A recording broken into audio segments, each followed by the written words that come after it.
Hi, I'm Anna Albrecht, and I've known Amiah Williams a pretty long time, since even before we came to St. Mary's. While of course she's grown as we all do in time, there are some things about her that have stayed exactly the same through all the years I've known her. For one, Amiah is one of the kindest and most friendly people you'll ever meet. Amiah is one of those people who makes everyone feel comfortable and who you can just talk to freely without feeling criticized or judged. Now, you may not know this, well, you know this because Ms. Wright just said it, but Amiah is our class president, meaning that everyone in our grade voted and chose her as our leader.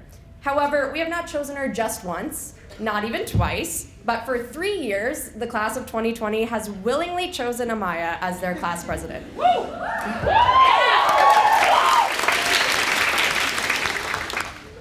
The only year she wasn't president was the year she didn't throw her name in the hat.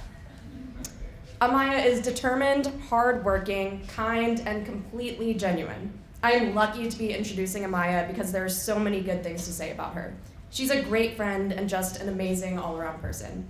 I know she's going to give a beautiful speech today, so give it up for Amiah Williams.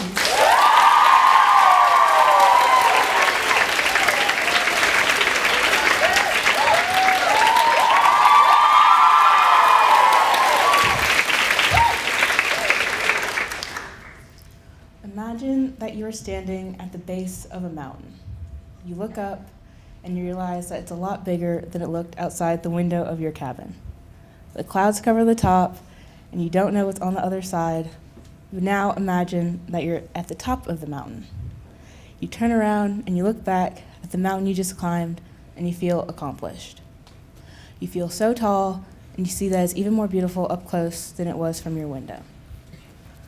Right now, what's standing between us and the end is a mountain of tests and quizzes and college applications and essays and research projects. And if you're anything like me, it doesn't take much to get you overwhelmed. As much as I love seeing all my friends and teachers that I missed over the summer, sometimes I can't help but feel like every year it's the same old thing. The same old mountain that can feel impossible to climb sometimes. But along with moments of climbing, I have moments standing at the top. There are those moments when I realize there's a purpose for climbing my mountain and that it isn't so bad.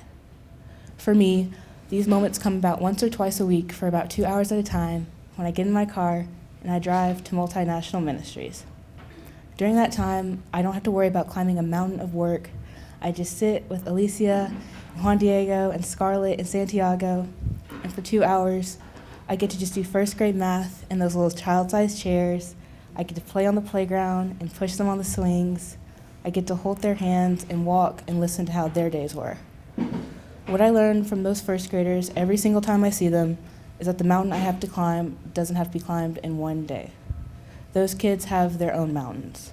They're only first graders, but they too have problems they have to get through, like finishing the last word problem on the page or getting their reading for the day done, even if that book is a little hard for them.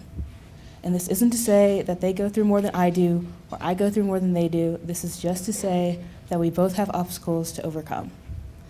And when I tell them that if they just get through one more worksheet, then we can go outside, I realize that if I can just get through one more assignment, I'll be that much closer to the other side of my mountain.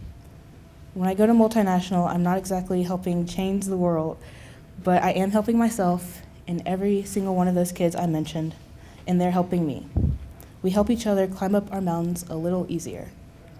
I know it sounds cliche, but I'm honestly amazed at how much those few hours every week help me. Because I am not the type of person to take things day by day. I am the type of person who looks at the mountain of work ahead of me and spends more time wondering how I'm going to get through it all than actually trying to get through it. When you have a lot of things ahead of you that you know you just have to get through, you need to find something that makes it all worth it. You don't have to change the world, but you will have to change the way you view your mountain. It can be really easy to give up or complain or just feel miserable about all the things you have to do that you really just wish you didn't. But the reality is, no matter how you feel about it, your mountain will still be there. So you might as well find some positivity in it. You need to find little breaks between all the work to make it less painful. These little breaks should give you moments to breathe and think, this isn't so bad, or it's all gonna be okay. These moments come in the car, or on the field, or on the stage, or on the playground of multinational ministries. Thank you.